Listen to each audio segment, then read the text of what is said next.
Alex, ഇനിയും ഏത് തരത്തിൽ ഇത് മുന്നോട്ട് കൊണ്ടുപോകാനാണ് ആലോചന നടക്കുന്നത് അവിടെ അലക്സ്?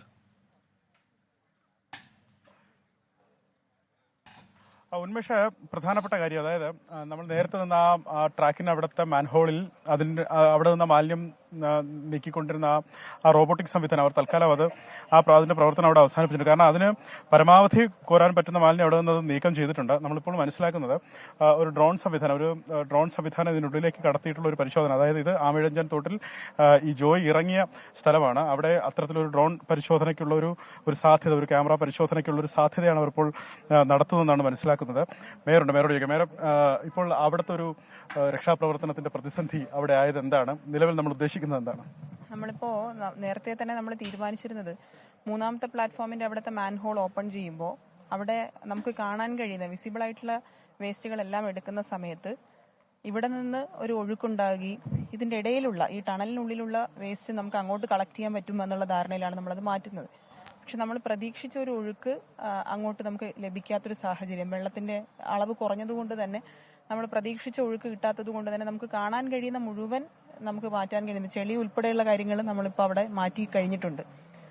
പക്ഷെ അതിന്റെ ഇടയിൽ ഈ പറഞ്ഞതുപോലെ ഇവിടെ നിന്ന് 40 മീറ്ററും എന്നാൽ ആ മാൻഹോൾ വരെയുള്ള ഒരു ചെറിയ ഒരു സ്ഥലം, ആ പോർഷനിൽ നമുക്ക് ഇപ്പോഴും മാലിന്യം അല്ലെങ്കിൽ അവിടെ കിടക്കുന്ന ചെളി പൂർണ്ണമായി മാറ്റാൻ വേണ്ടി കഴിഞ്ഞിട്ടില്ല എന്നുള്ളതാണ്. അപ്പൊ അതിന്റെ ഇടയിൽ എവിടെയെങ്കിലും ആയിരിക്കാം എന്നുള്ളത് കൊണ്ടാണ് നമ്മൾ ആവർത്തിച്ച് ഈ പരിസരം തന്നെ പരിശോധിക്കാൻ വേണ്ടി നമ്മൾ തയ്യാറാകുന്നത്. കാരണം ഇവരാദ്യം പ്രവൃത്തി നടത്തിയത് ഇതിന്റെ അപ്പുറം സൈഡിലാണ്. അപ്പൊ അവിടെ ഇപ്പൊ നമ്മൾ പോയി കഴിഞ്ഞാൽ നല്ല വെള്ളം, ശുദ്ധമായ അല്ലെങ്കിൽ തെളിഞ്ഞ വെള്ളം, മാലിന്യമില്ലാത്ത അല്ലെങ്കിൽ ചെളിയില്ലാത്ത നല്ല വെള്ളമാണ് അവിടെ ഒഴുകി പോകുന്നത്. അപ്പൊ അതുകൊണ്ട് തന്നെ അങ്ങനെ അവിടുത്തെ ഒരു ക്ലീൻ ആയതുകൊണ്ട് തന്നെയാണ് ഈ ഭാഗത്ത് നിന്ന് അവിടെ അത് കംപ്ലീറ്റ് ചെയ്തതിനു ശേഷമാണ് ഇവിടെ നിന്ന് അവർ ഈ വർക്ക് ചെയ്യാൻ വേണ്ടിയുള്ള തീരുമാനത്തിലേക്ക് എത്തുന്നത്. അപ്പോൾ ഇതിന്റെ ഒരു ഇടയിലായിരിക്കണം, കാരണം അവിടെ ഒരു മെഷീൻ വെച്ചിട്ടുണ്ട്, അങ്ങോട്ടേക്ക് ഇത് ഒഴുകി പോകാതിരിക്കാൻ ആവശ്യമായ കാര്യങ്ങളും നമ്മൾ ചെയ്തിരുന്നു. അപ്പോൾ അതുകൊണ്ട് തന്നെ ഇനിയിപ്പോൾ നമ്മൾ ഒരു മെഷീൻ കൂടി ഇതിന്റെ വെള്ളത്തിലേക്ക് ഇറക്കിയുള്ള പരിശോധനയ്ക്കുള്ള സാധ്യതകളാണ് നമ്മളിപ്പോൾ നോക്കിക്കൊണ്ടിരിക്കുന്നത്. പരമാവധി അതിനുള്ള ശ്രമമാണ് നടത്തുന്നത്. നിരീക്ഷണ സംവിധാനമാണ്. അപ്പോൾ അതിന്റെ രാത്രി ഇറക്കുന്നതിനുള്ള പോസിബിലിറ്റീസ് ഒക്കെ നമ്മൾ പരിശോധിച്ചുകൊണ്ടിരിക്കുകയാണ്.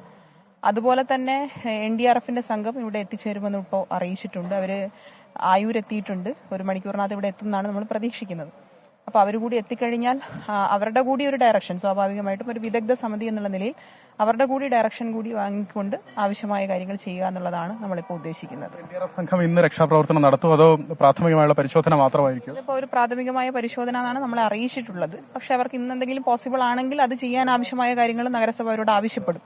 അതുകൂടി, കാരണം നമുക്ക് ഇനിയും ഇത്രയും വൈകിയും ഇത് തുടരുക എന്നുള്ളത് വളരെ ശ്രമകരമായിട്ടുള്ള പ്രവർത്തനം തന്നെയാണ്. അപ്പോൾ ഇന്ന് പോസിബിൾ ആയിട്ടുള്ള കാര്യങ്ങളെല്ലാം ഇന്ന് തന്നെ ചെയ്യണം എന്നുള്ളതാണ് നമ്മൾ തീരുമാനിച്ചിട്ടുള്ളത്. അപ്പോൾ അതുകൂടി നമ്മൾ അവരോട് ആവശ്യപ്പെടും.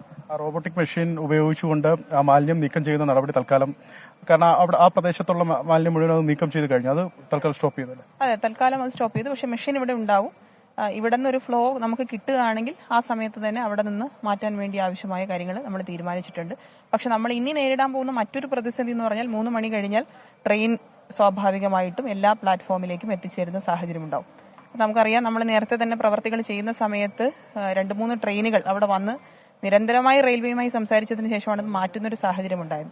അപ്പോൾ ഓരോ നിമിഷവും നമ്മളെ സംബന്ധിച്ചിടത്തോളം വിലപ്പെട്ടതാണ്. ആ നിമിഷത്തിൽ നിന്നുകൊണ്ടുള്ള കാര്യങ്ങളാണ് നമ്മളിപ്പോൾ ചെയ്തുകൊണ്ടിരിക്കുന്നത്. അപ്പോൾ രാവിലെ 3 മണി കഴിഞ്ഞാൽ ആ ഭാഗത്ത് ഇറങ്ങാൻ കഴിയില്ല എന്ന് കർശനമായി നമ്മുടെ റെയിൽവേ അധികൃതർ നമ്മളെ അറിയിക്കുന്ന ഒരു സാഹചര്യം കൂടി വന്നിട്ടുണ്ട്. അപ്പോൾ നമ്മൾ ഇനി ബാക്കി കാര്യങ്ങൾ നമ്മൾ നോക്കി രാത്രിയും രക്ഷാപ്രവർത്തനം തുടരാനാണ് തീരുമാനിച്ചിട്ടുള്ളത്. ഉന്മേഷ, അത്തരത്തിലാണ് മേയർ പറയുന്നത്. അതായത് രാത്രിയും രക്ഷാപ്രവർത്തനം തുടരും, സാധ്യമായതെല്ലാം തുടരും എന്നാണ് അവർ വ്യക്തമാക്കിയിരിക്കുന്നത്. ലോകത്തെവിടെയായാലും ഏത് സമയത്തും 24 വാർത്തകളും ഓഗ്മെന്റഡ് റിയാലിറ്റി പാക്കേജുകളും എക്സ്പ്ലെയിനറുകളും വിശദമായി കാണാൻ ഞങ്ങളുടെ YouTube ചാനൽ നിങ്ങൾക്ക് സബ്സ്ക്രൈബ് ചെയ്യാം.